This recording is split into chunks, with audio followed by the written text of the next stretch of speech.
আসসালামু আলাইকুম। অ্যাকোয়াপনিক্স বিডির পেজ থেকে আপনাদেরকে স্বাগতম। তো আজকে আমরা আবার চলে আসছি, যদিও এখানে পাখি সেটআপ আছে, আমরা পাখি সেটআপ দেখে লাভ নেই। আজকে আমরা মূলত যে জিনিসটা কথা বলবো সেটা হচ্ছে, আমরা কিছুদিন আগে আপনারা সবাই জানেন যে হচ্ছে আমাদের ডাফনিয়াগুলো পড়ে গেছিলো বা হচ্ছে ফালায় দেওয়া হয়েছিল। আমাদের যে ওয়ার্কাররা কাজ করতে আসছিলেন, ক্লিন করতে যে হচ্ছে সব ফালায় দিয়েছিলেন। সো ওইখানে তখন 2টা ড্রাম ছিল। একটা ড্রামকে আমি হচ্ছে খুব ওভারফ্লোডিং হচ্ছিলো বা খুব বৃষ্টি হচ্ছিলো দেখে হচ্ছে আমরা নিচে নিয়ে গেছি, যাতে করে হচ্ছে রিস্ক ফ্রি থাকা যায়। আর একটা ড্রামকে উপরে রেখে দিয়েছি। সো একটু যদি এখানে একটু আমরা খেয়াল করি যে এই যে মোটামুটি 5-6 দিনের যে আপডেটটা, যে 5-6 দিনে আমাদের ডাফনিয়া হলো কি না, আমরা যে শুধু হচ্ছে মাটি দিয়ে দিয়েছিলাম অ্যাজ স্টার্টার হিসেবে, জাস্ট হচ্ছে আমরা প্রিভিয়াস ডাফনিয়া কালচারের মাটি ইউজ করেছিলাম আমরা। তো ওইখান থেকে ডাফনিয়া হলো কি না সেটাই হচ্ছে আমাদের দেখার মূল বিষয়। তো একটু যদি আমরা একটু হচ্ছে নিচ দিকে নামে একটু যদি খেয়াল করি, একটু জানি না জুম করে এখন দেখানো সম্ভব কি না, তাও দেখা যাক। সো আমরা যদি একটু খেয়াল করি, আমি তো দেখতে পারতেছি, কিন্তু হচ্ছে আপনারা কতটুকু দেখতে পাচ্ছেন জানি না। যদিও কিছু কিছু মুভমেন্ট আপনারা পাবেন, খুব লাইট মুভমেন্ট পাবেন, যে হয়তো বোঝা যাচ্ছে। আমি একটা গ্লাসে নিয়ে দেখাচ্ছি কী অবস্থা এখানে।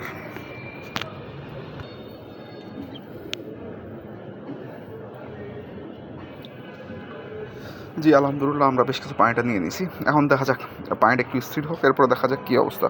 পানিতে ডাফনি আছে কি না, তাহলে হচ্ছে ভালো বোঝা যাবে। আচ্ছা, আমরা হচ্ছে বোতলটা নিয়ে নিছি, বোতলে পানিটা। এখন সে একটু যদি জুম করি, জানি না কতটুকু বোঝা যাবে। কিছু হয়তো বা বোঝা যাওয়ার কথা যে কিছু মুভমেন্ট আছে, যদিও হচ্ছে এত ট্রান্সপ্লান্ট না হয়তো বা, তারপর আশা করি হচ্ছে কিছু মুভমেন্ট চলে আসার কথা। তো উপর থেকে যদি টপ ভিউ দেখতে চাই, আমরা জাস্ট টপ ভিউ দেখে নিই যে কী অবস্থা, টপ ভিউ থেকে কিছু বোঝা যায় কিনা। টপ ভিউ থেকে খুব একটা ভালো বোঝার কথা না, হয়তো বটম ভিউ থেকেই হয়তো বা হচ্ছে ভালো আসবে।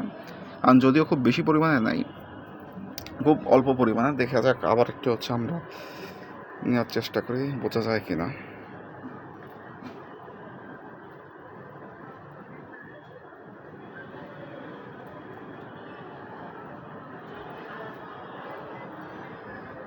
যাক, আশা করি যে এখানে দেখা যাচ্ছে খুব ভালোভাবে।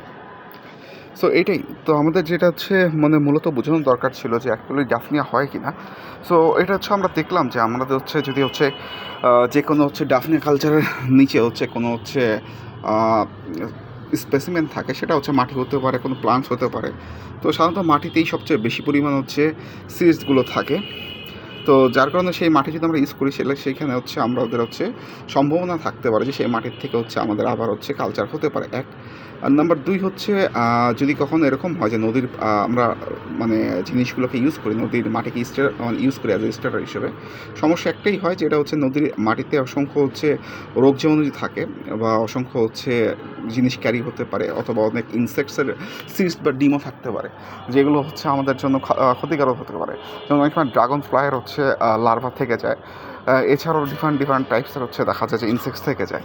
তো যার কারণে যে নদীর থেকে যদি হচ্ছে আমরা নিয়ে আসি, বা পুকুর বা পুষ্কর থেকে যদি মাটি নিয়ে আসি, সেটা একটা রিস্ক থাকে।